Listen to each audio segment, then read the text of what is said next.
traditional rulers in the Constitution.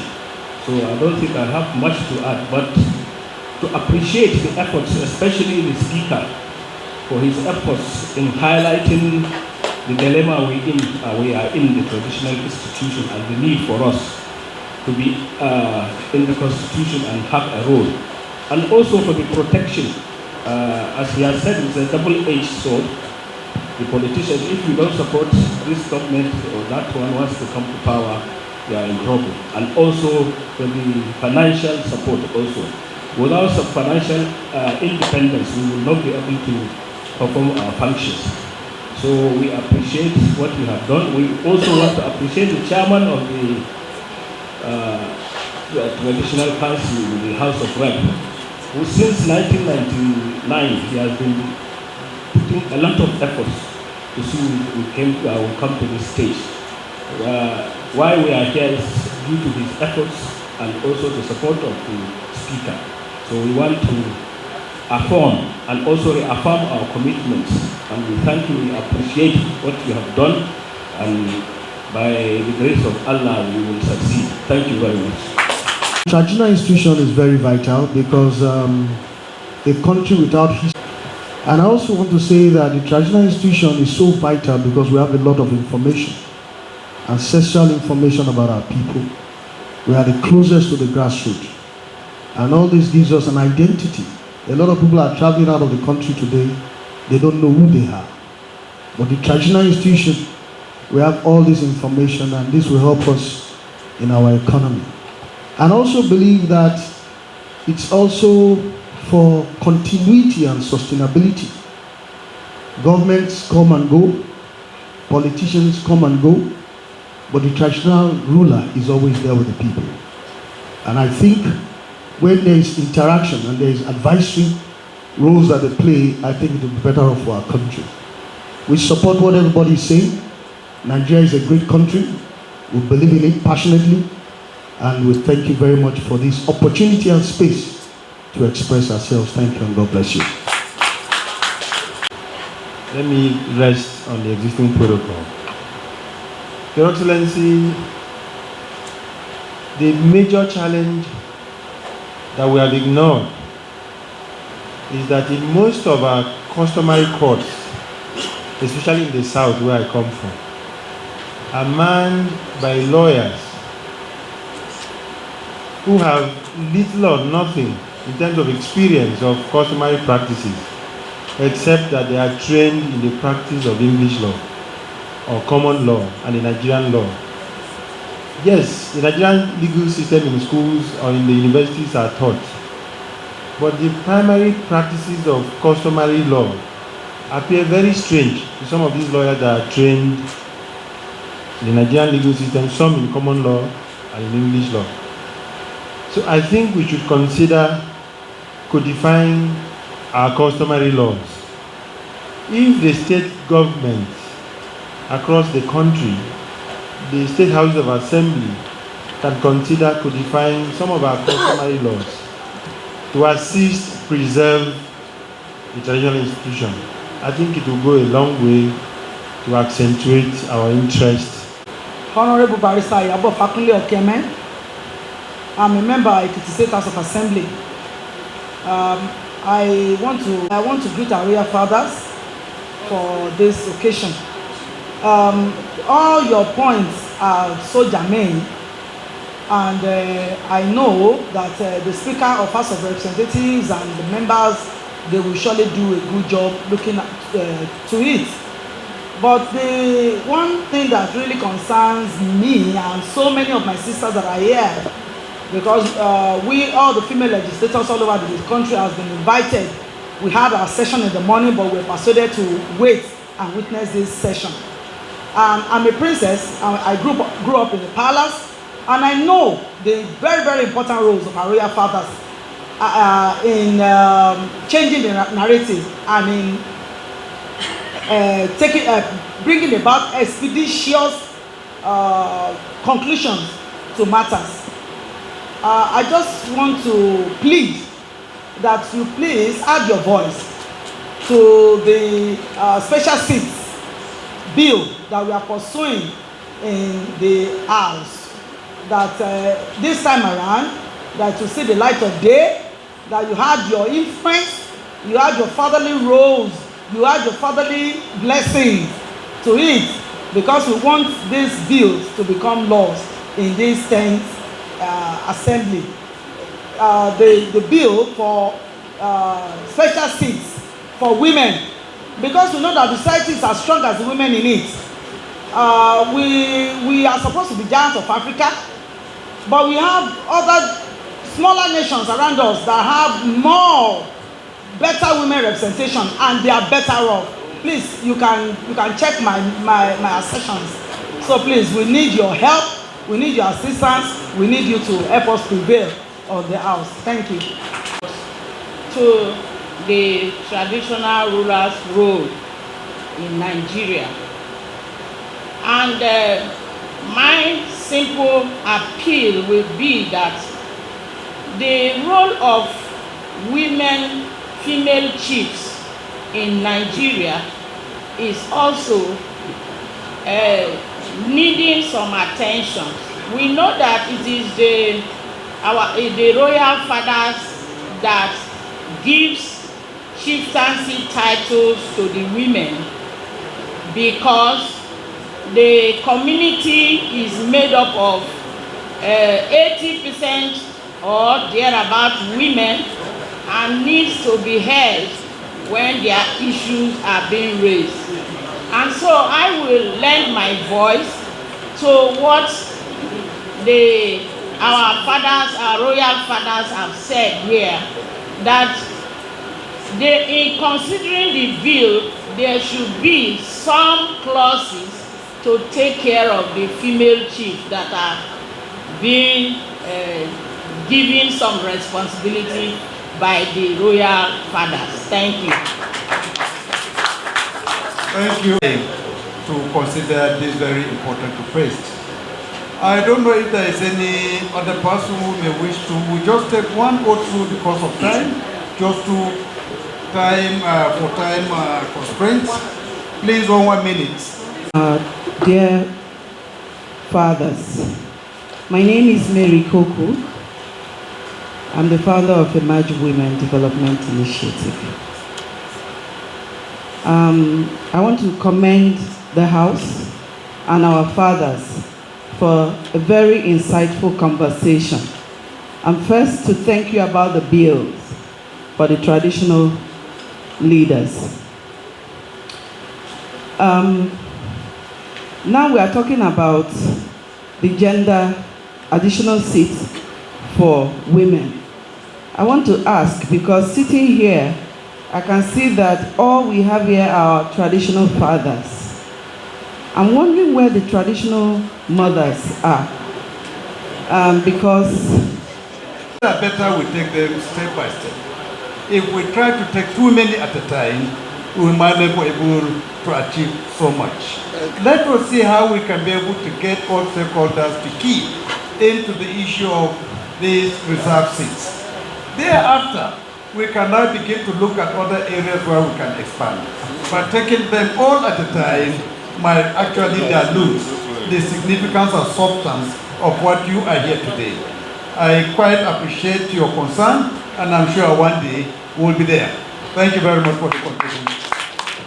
I'm from Kano, and I'm really concerned about what is really going on in Kano. My main concern is that I have only 2 questions over here. Because right now, for the past 2 years, we never had any happiness in Kano. To celebrate our Salah, to celebrate everything, we don't have any security in Kano. So with that, please, I just want to ask Your Excellency, please, what are you doing about the division of the Emirates in Kano? And secondly, there is no security at all, because the His Royal Highness police and armored tanks had been parked at his own house, while touts, and they used to like receive phones, seize phones and everything. Even like blindly you see 20, 100 of them roaming about. You have to go out of your car to run away for your life in Kano, and that's what we call center of commerce. Sir, please, what are you doing about those 2 things? about the division of the Emirates and the peace of Kano, please. Thank you very much, sir. Matters are all related to this forum, but let me say a little about your first complaint, which is that of the Emirship Tozo. I think that is what we have all been discussing here. How can we safeguard the future? How can we ensure that what happened in Kano does not repeat itself anywhere else? We all know where all these problems are coming from. And that is why we say, let us take a position constitutionally that will ensure that traditional institution is safeguarded, is insulated from politics. What is happening is pollution of political interest. And I don't think if it is a forum here for us to determine who is at fault and who is innocent. But we all know where it is coming from. And it is our collective interest. It is in our collective interest to ensure that we bring a closure, a solution to this kind of things. Otherwise, it's just like what the Hausa people call Wutenderi. If it happens in Kano and it is not properly handled, it can be next in Sokoto, it can be in Enugu, it can be in Ibadan, only God knows where it will stop. And that would spell doom for the traditional institutions. Thank you for the observation. I hope this 10th Assembly and our stakeholders, particularly the Royal Highnesses and Majesties, will bring permanent solutions to this during the next constitutional amendment. Thank you so much for that contribution. Your Excellency, I'd like to crave your indulgence. Eugenia, Right, Honorable Speaker, and other Royal Highnesses here. Your Excellency, I think what my daughter is trying to tell me is I should give her a chieftaincy title. So you'll be given a chieftaincy title for me. And I do recognize you, and we'll take this message home that you are representing us very well on the national level. Mr. Speaker, I don't have much to say because before we came here, the panelists sitting next to you, we already brainstormed. We asked them to speak on our behalf. That's why some of us don't have to say anything. We already have a common goal. But I will use this opportunity to thank you.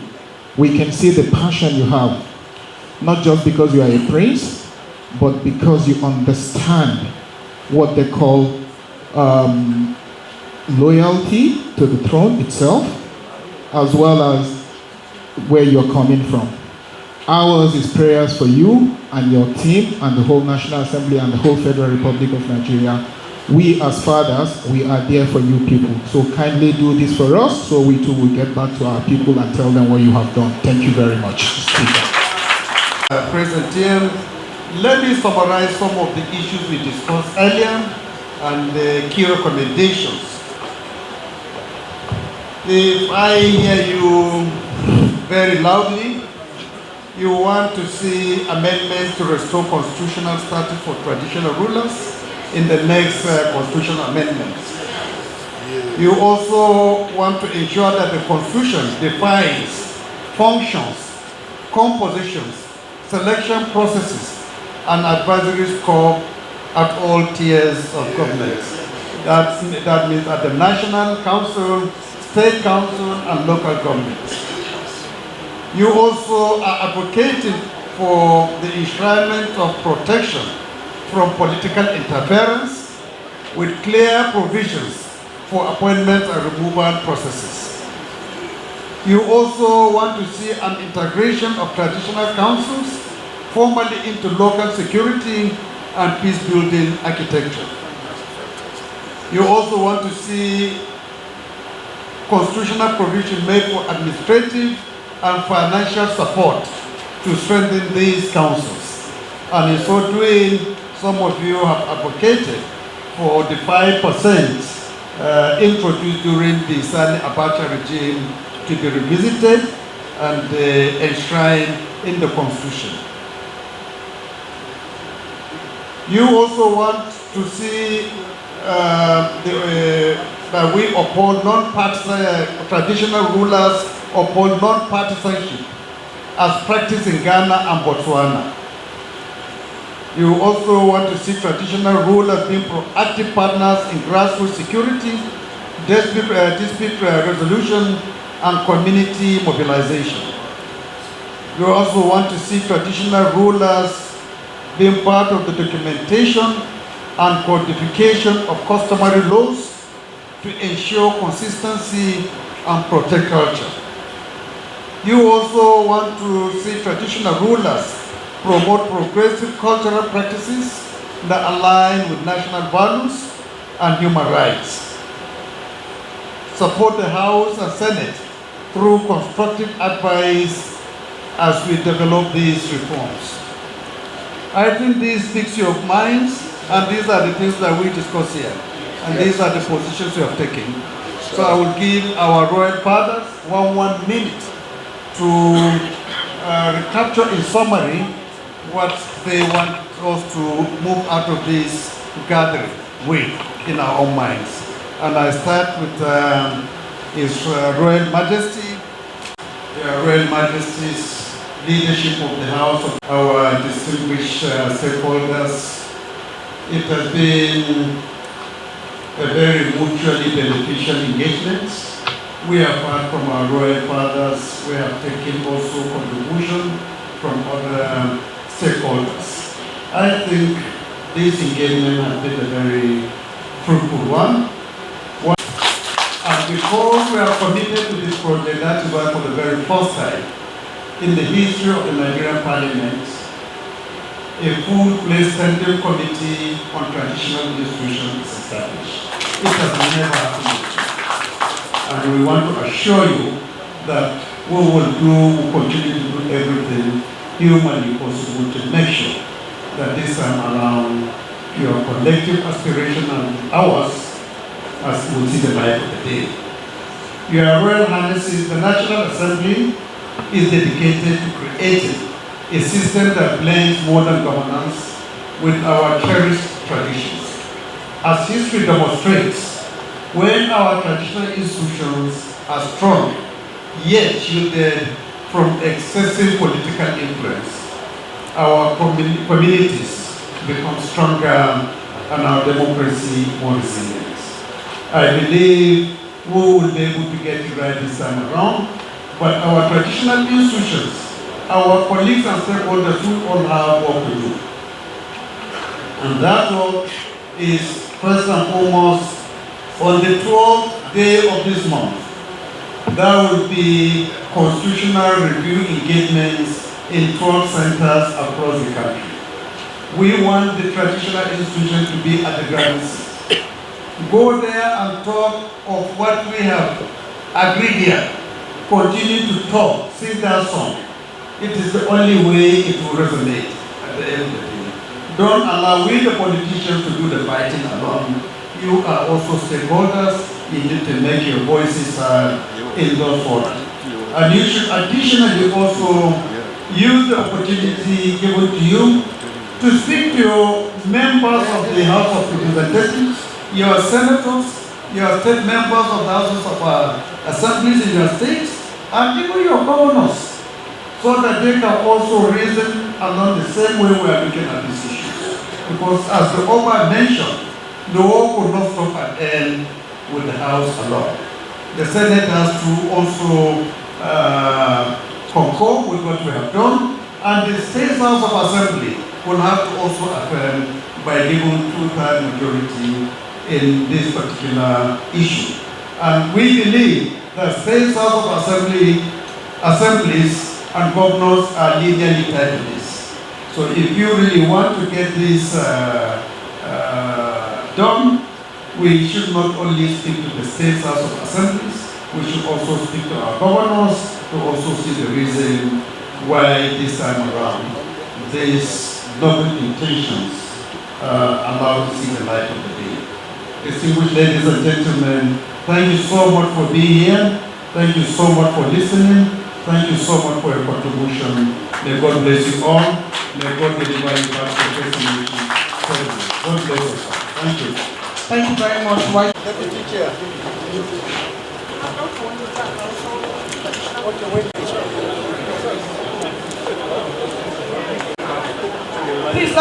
when you are done, so I can bring Your Excellency, so that we can have some people behind you, because it's a large group. Your Excellency, please. Your Excellency, please. Members of the state houses of assembly that are here, I know you